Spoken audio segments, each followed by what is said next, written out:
৪৫ বছর পর আবারও রাজনীতি থেকে বিতাড়িত হলো বাংলাদেশ জামাতে ইসলামী। তবে জামাত এবারই প্রথম নিষিদ্ধ হয়নি। এর আগেও ৪ বার নিষিদ্ধ হয়েছে উপমহাদেশের এই রাজনৈতিক দলটি।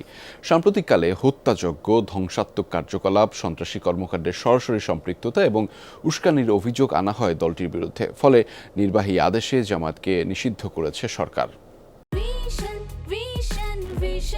100% কপার কন্ডেন্সারে তৈরি ভিশন ফ্রিজ, তাই গুণে মানে অটুট থাকে বছরের পর বছর। বাংলাদেশ জামায়াত ইসলামী সৈয়দ আবুল আলা মওদুদীর হাতে গড়া একটি রাজনৈতিক সংগঠন। প্রতিষ্ঠাকালের নাম ছিল জামায়াত ইসলামী হিন্দ। ব্রিটিশ ভারতে 1941 সালের 26 আগস্ট সংগঠনটি প্রতিষ্ঠিত হয়। 2013 সালের আগস্ট মাস থেকে রাজনৈতিক দল হিসেবে দলটির নিবন্ধন অবৈধ ঘোষণা করেন বাংলাদেশের হাইকোর্ট। 3 বিচারপতির গঠিত হাইকোর্ট বেঞ্চের সংখ্যাগরিষ্ঠ মতামতের ভিত্তিতে এই রায় হয়। ওই রায়ের ফলে জামায়াত দলগতভাবে ও দলীয় প্রতীকে নির্বাচন করার অধিকার হারায়।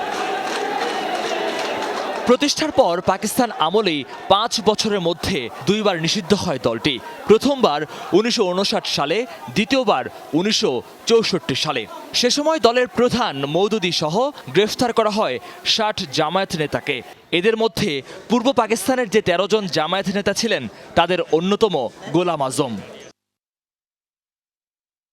1971 সালে স্বাধীনতা অর্জনের পর 1972 সালের সংবিধানে ধর্মীয় রাজনীতি নিষিদ্ধ করা হয়। ফলে স্বাধীন বাংলাদেশের শুরুতেই নিষিদ্ধ হয় জামায়াত। কিন্তু 1979 সালে জিয়াউর রহমান সংবিধান পরিবর্তন করায় আবারও বাংলাদেশে রাজনীতি করার সুযোগ পায় জামায়াত।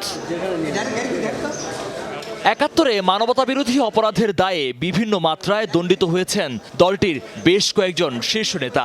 এমন একটি মামলার রায়ে জামায়াতকে সন্ত্রাসী সংগঠন হিসেবে আখ্যা দিয়েছিলেন মানবতাবিরোধী ট্রাইব্যুনাল। জামায়াতের ছাত্র সংগঠন ইসলামী ছাত্র শিবিরের বিরুদ্ধেও বিভিন্ন সময়ে সন্ত্রাসী কর্মকাণ্ডের অভিযোগ ছিল। মহিউদ্দিন মধু, যমুনা নিউজ, ঢাকা।